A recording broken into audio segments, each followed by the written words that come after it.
everybody. I'm Jordan. This is Paul Otten. This is the first episode of Speaking Frankly with Frankly Speaking. It is a clever name, I think. I could be wrong. Anyway, I'm really happy to have our first guest be Paul Otten. He's a very, very successful singer-songwriter. He lives here in Cincinnati. And why don't we just get started?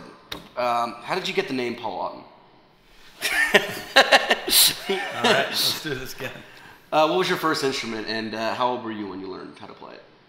I learned how to play piano. I took piano lessons in 6th grade for about a month, and then that was it. Yeah, it's always when you start younger, you just want to quit. Yeah. No, actually, I quit because my mom got in a car accident on the way to she hit a guy, a delivery guy on the way to a recital? On the way to a practice. Oh, wow. And so you just said, I guess God doesn't want me to be a piano player. I never made it to the How did you get back, jump back on the horse then? In high school, I taught myself how to play guitar when I was 16. And then played some drums as well. Now, did you find yourself, because you knew how to play piano, I mean, a lot of times people can transfer the chords that they learn in one instrument and play it on the other instrument. No, I didn't play piano forever, but it kind of came natural when I was a kid. And then just messed around on drums for a while with my brother, and then learned how to play guitar from Mel Bay's Easy Guitar Book or something. Oh, really? And there was no correlation with piano in that. And then shortly after, I joined my first band. And, what was that called? Red Wine.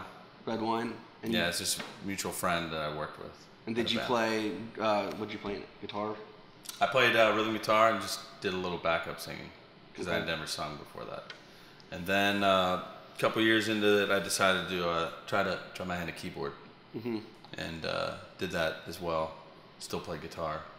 And started writing music as soon as I learned how to play guitar. I was going to actually ask, when you were starting to write original music, how old were you when that happened? 16. So mostly on guitar then? Yeah. Yeah. It was all guitar, and then when I got more comfortable on keyboards again, I tried a little bit to write on piano, but it was tough. Yeah. It was a lot easier just Well, I picture yourself starting to write a song and then a flash of the delivery man getting hit. As you're starting to write, you know? Yeah. Like, I can't do this. It didn't freak me out too much. It was actually kind of funny in retrospect. But guitar was just easier to write on because everything I was listening to at the time was all guitar music. Save for maybe some Billy Joel. And then Ben Folds 5 came along. And I really got into that. And that kind of steered me towards piano even more. Ben Folds 5 is at Bonnaroo this year. I'm looking forward to seeing them. I've never seen them live. I saw them every time they came to town. Yeah.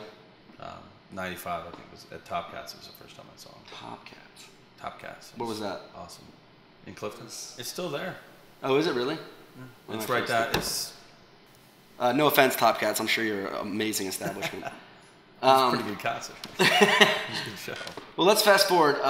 Because when I was in high school, or actually I guess in college, I came back and I didn't play much music until when I was in college. I declared myself a music major because I was going to fail out of school because I didn't have anything declared or anything, and I was just a big drunk basically. And but I had played piano when I was a kid, and I was in choirs and stuff. And I came back into town, and someone was like, "You got to come see this guy Paul Otten play over at Millions." At the time, they had bands over at Millions. Yeah, yeah. And I remember coming to see you play, and it was awesome. And they said, yeah, he's really big in the Miami scene. And I just want to talk to you about the Miami scene and how that, I guess, maybe, I don't want to say skyrocketed your name, but, you know, helped you out far as, yeah. It stemmed from, I was in an all-original band in the 90s called Porterhouse. And we played some cool shows. I actually played bass in that band. And then I wanted to just do some solo gigs, acoustic. I had never done that before. Started doing that. Had a friend that worked at a little bar in Oxford called CJ's. And he just asked me to come up on a Friday and play, like kind of happy hour, a little bit later. And I started doing that, and then started being every Friday. And I got my brother to play with me on drums. No, you were just playing acoustic guitar at that point? Just acoustic guitar and drums. Huh. But we started in like 98 doing that. And we started doing every Friday up there, and just people picked up on it. You know, people seemed to like it, and they kept coming back, and that stemmed into other gigs at other bars up there. Because when did you start playing piano around there? Because I know now you go back for piano nights, piano man nights. Yeah, I started taking up keyboard again after my first band. I stopped playing keyboard to play bass, then to play acoustic guitar. And about 2001, I took up piano again, and just taught myself, relearned a bunch of stuff, and just kept playing, and then infiltrated our little duo with that here and there, and then eventually it kind of took over. Yeah, it seems to me like you always play piano. Yeah, it's a little bit more convenient instrument as far as if you're gonna have a duo, because I can play the bass notes with my left hand. I can play more variety of songs and stuff like that. I don't have to worry about changing strings, breaking strings. Yeah, that sucks. Tuning. I guess if you think about it, the tuning and all that takes up time, but setting up the piano with your piano stand and you know all that. It's not too bad. It's not too bad, all things considered. It gets a little heavy, but it's not bad. So I want to fast forward actually more. I mean, I'm sure you have a lot of in between there before you got signed to joined Taxi.com. Just so everyone knows, Taxi.com is a music licensing company that you can go through. Yeah, it's largest online A&R. Yeah, and they give you listings for the week or for the day, and they say, you know, New York agency looking for yada yada yada, this style of music, this style of writing, things like that. So when did you sign up for that, if you remember? Well, Taxi's a long story. I started a friend of mine I was in my first band with. We used to write together, and we had heard of Taxi in the '90s, late '90s, and we decided to join together and try to write. Before that, back then it was just get signed to a label through Taxi, or maybe write the next country hit. There was not a lot of film and TV placement stuff, and I didn't really know anything about that market that I could write a song and it could be in a TV show. I had no idea. So our goal was to maybe write for country music, because that seemed to be an avenue that was easiest for us to get in, who looked for outside writers, indie rockers and all that. Plus, it's about heartbreak. It's easy to write about heartbreak. Yeah, and indie rockers and all that kind of stuff. They write their own stuff, and nobody in country really writes their own stuff. They claim it, but they don't really do it. And so we thought it'd be so easy. We're gonna write the next country hit. Right. It's not that easy. Of course not. So on and off for 10 plus years, I would get the little thing in the mail and be like, yeah, maybe I'll join. I'd throw money at it, and I wouldn't do any squat with it. And it wasn't until in 2010 where I really decided to sit down and evaluate what my next step was going to be. I find it. You have so many songs online. I know here that you said you wrote almost 200 songs in 2 years, and that's pretty incredible. Well, before that, it was about 2 songs in 2 years. Yeah, so then what's your steps now when it comes to writing? I mean, how did you evolve into this? I can write all these different styles now. I mean, I don't know if you have an answer for that, because sometimes it just happens. But I always never liked to settle on one style of music when I was writing, because I did a CD in '04.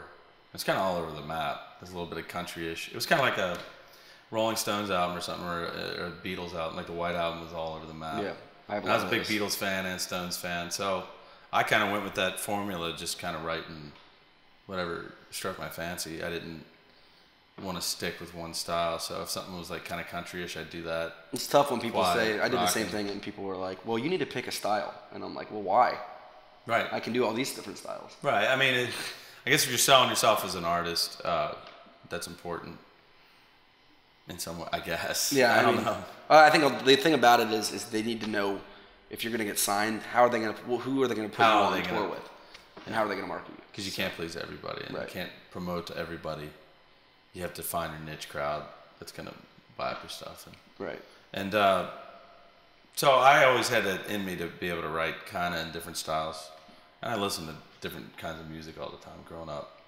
And so it seemed like a good call, like to try this for real and put some effort into it.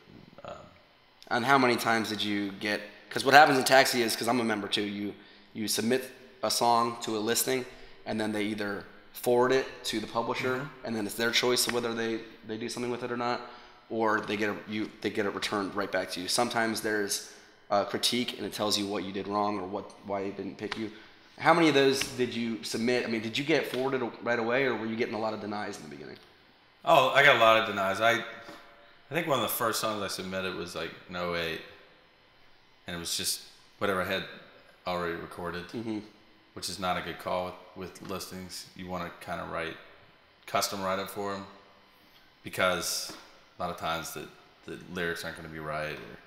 And I think I got a forward before I was even taking Taxi seriously. I got a forward, which a couple of years after that, somebody contacted me about. But I didn't really like the recording. It was like my early days of recording on GarageBand. I didn't really know much about it. But in 2010, when I started writing for listings, I got forwards right away. A couple of them, mostly returns, but I got contacted pretty quickly from a publisher out in LA. You bastard. I got lucky, and but they liked my stuff, so I got a ton of stuff signed with them, and that's the LA publisher that you're LA with. publisher, yeah. But you've also got. Is that the only publisher you're with right now, or do you have? I have licensing agents, libraries, music libraries, or explain that to people who don't know. Music library usually takes your song, and they don't take it exclusively. They'll sign your song for half of everything's 50-50 split in the business. It's pretty standard. But you can have that song with this certain library who takes a collection of songs from artists. Somebody from a TV show needs music for their show. They might go to XYZ library, look through their catalog of songs, pick a song from that. They might work closely with this library. So they always pick songs from that music library. And, you can get your songs in there. If I have a song with XYZ library and it's non-exclusive, it means I sign it with them and they have the right to shop it to TV shows, commercials, whatever. But I also have the right to send it to other publishers. Okay, so they don't own it. But my publisher is exclusive, which means they own the song with me outright, and I can't take it to anybody else. Gotcha. Everything has to. And they'll get 50%. All the business has to go through them with that song. Gotcha. Well, let's talk about, you had said GarageBand was your early recordings. Now you use Studio Logic. And well, actually, a 8-track recorder, or two cassette tapes. Are you serious? Dual deck was my first recorder. Oh, your first, yeah. Back in when I first started playing guitar. That's awesome. Just swapping. Do you have any old recordings that you? Yeah, I do. They're all awesome. Yeah, they sound great. Yeah. No, okay. So this is gonna be. So you play piano, drums, bass, banjo, ukulele, right? Banjo, banjo. Yeah, I don't play banjo too well, but I'd like to be able to play better. But. And these are just.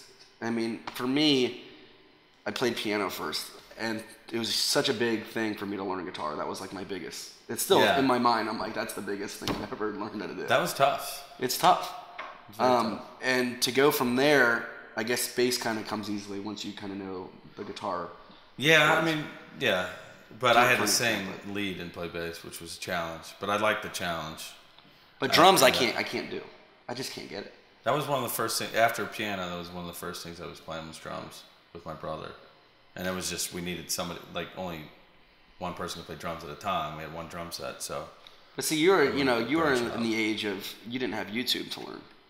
No. I mean, I at least had like, I learned how to play this song. Oh, this is how you strum it. These are what your hands and fingers are supposed to do. Yeah, I mean, I had to go to a CD store, a record store. Right. I actually had records. No, that's. I do remember what a record. Basically, what CDs started about in '87 or something. They started coming out. I remember having a CD player back then. It was a big deal. That was a big deal when the portable CD player. Yeah, and CDs were like $300 a piece or something. It's great that I still love CDs. Honestly, I'll still buy it. I bought the new Coldplay CD. I bought the CD. I used to go to record stores all the time, and everybody's records. I used to live there. Yeah.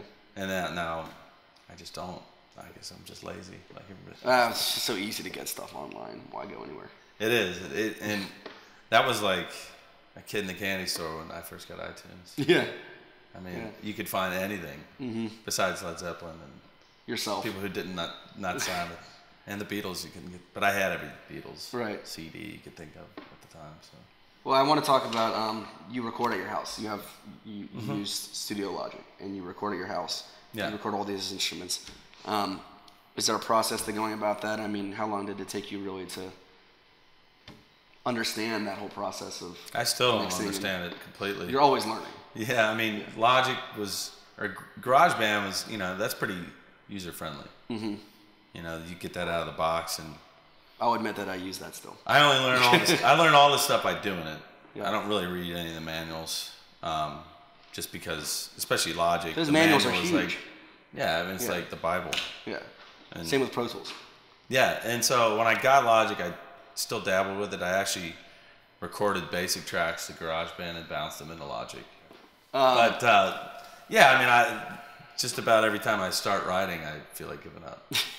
But I mean, like years ago, let's say, when you're still playing local bars and you're playing cover music and you don't know, you're writing originals, but you don't know where they're going. And, that was tougher because that was just writing for my own amusement. Right. And who's gonna listen? Where's this gonna go? Playing wise, you get burned out every now and then, but we always had it. We kind of lucked into good gigs all the time and steady gigs, and I didn't mind it because it allowed me to not have a day job. Right. So, but what do you know how Cincinnati is? There's a great music scene here. There's a lot of talented musicians in Cincinnati. Oh yeah, a lot, and for us, it's like, well, you're a cover band, and it's like, well, we're a cover band because that's what people want to hear when you're out at a lot of the bars. Yeah, you can go to the north side and play original stuff, and I still do that open mics over there here and there and stuff like that. But for the most part, I have a lot of fun playing fun cover songs, know, and I don't see it as a problem. And a lot of times now on YouTube, I search bands, and if a band I like, an original band, does a cover of something, I think it's awesome. That's how they kind of go viral. And that's how they get viral. Mm-hmm. So it's like you can badmouth the cover scene. A lot of original musicians do badmouth the cover scene, I think. Well, yeah, but I actually attribute to a lot of my being able to write for listings and write in different styles to learning and playing all these cover songs for years. Oh yeah, because you learn how to play a hit song, so you learn the structure of a hit song, and that helps in your writing. I mean, I reference all the songs I've learned over the years for everything I write. Yeah, you with cover music too. I mean, you're covering a style right now, and then the next song you play is a completely different style. Right. So yeah, I think that's maybe why I'm good at writing in different styles. Yeah, too. I mean it's just and it's fun. I mean it's not a bad way to go to make a living. Is playing music in general. So it gets a bad rap, but it. And a lot of people say I guess you got to pay the bills, right? And it's like I want to pay the bills and I want to do it in a fun way. Yeah, and it's not bad. It's not a bad thing. I mean, playing original. I did that. Played original music for years too, and that was fun. But that was before I was even looking to make any money from music at all.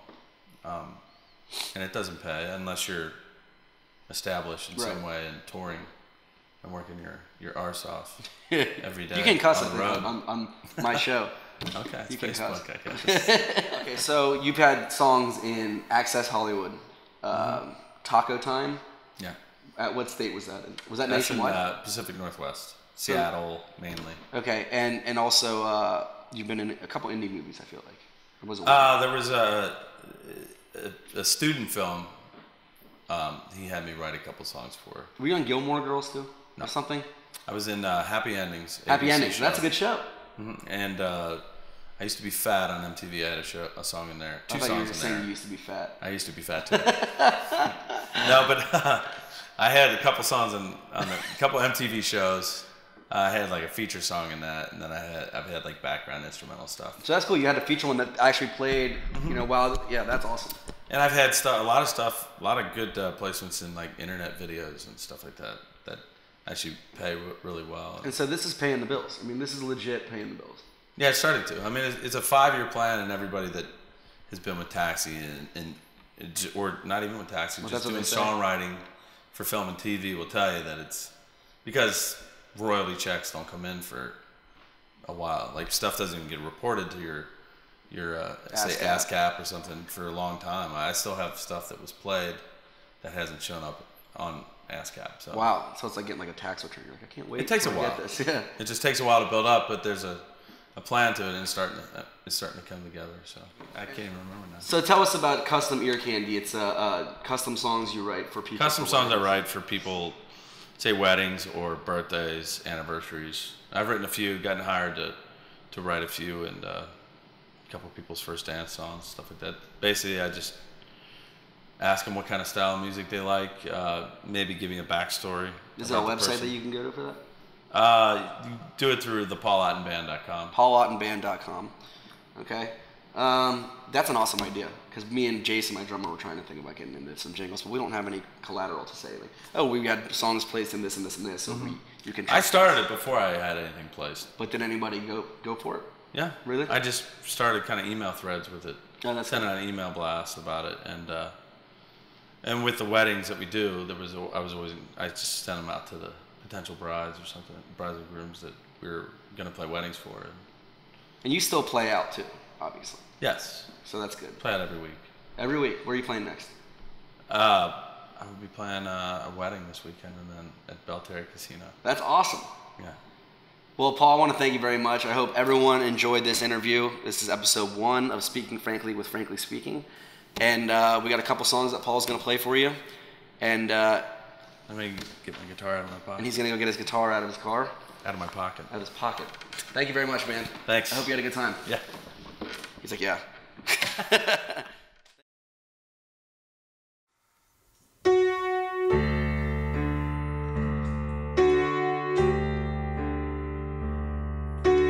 Always a judge and jury, always a hasty call. Bend the truth over one knee. There's more than one side, not only one side of me.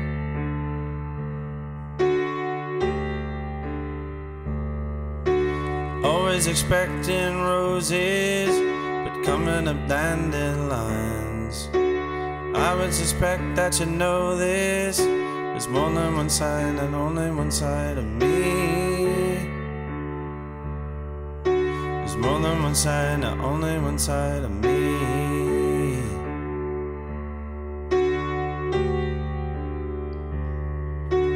Oh, I hope that you know me by now. Yes, I hope you would know me by now. These sides of me.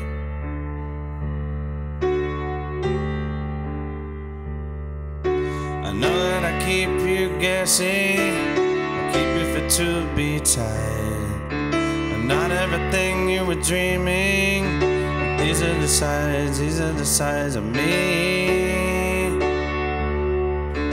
These are the sides of me.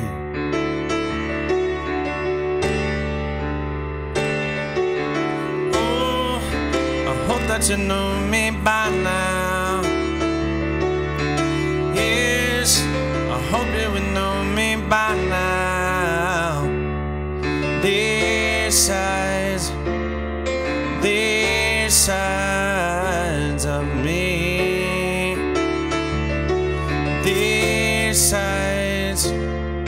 These sides of me.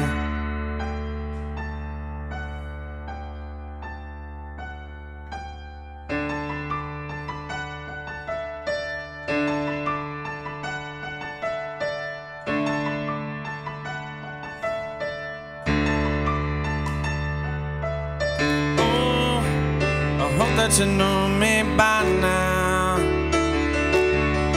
Yes, I hope you would know me by now.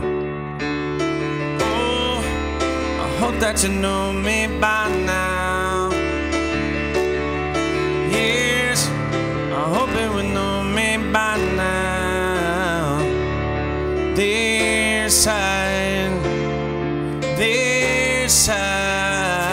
of me.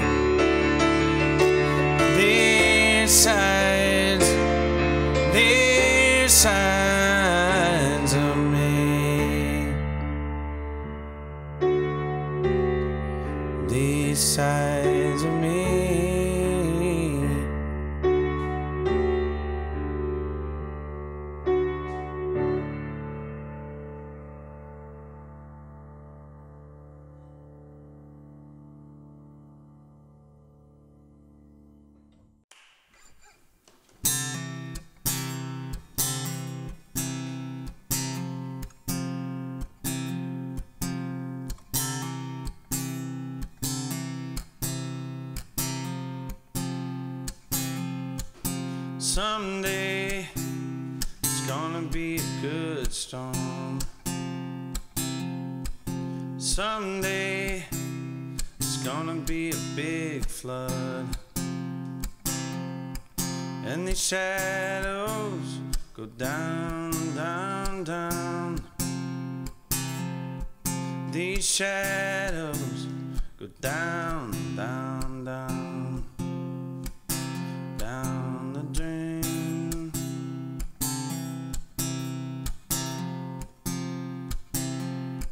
These boots will hit the road and point dead ahead.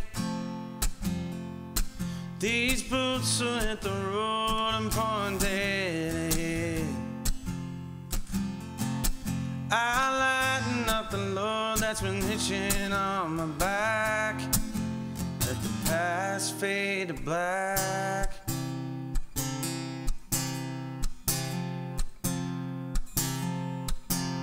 Tomorrow I'm gonna live a lifetime. A fortune unfolds on the bright side. And I always kinda knew these shadows would pass. And I fed upon the news that this weight would live.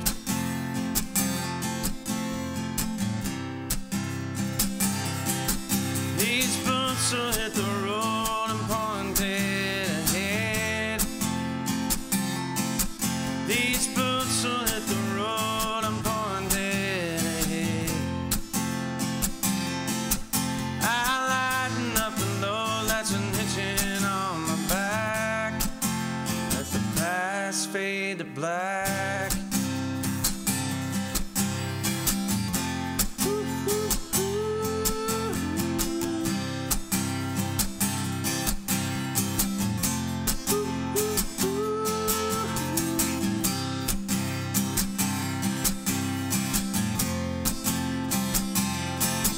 These boots will hit the road and point dead ahead. These boots will hit the road and point dead ahead. I lighten up the load that's been hitching on my back.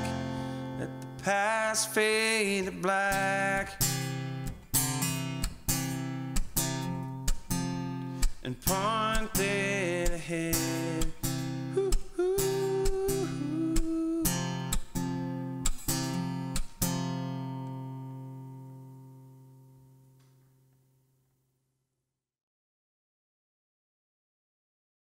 ooh.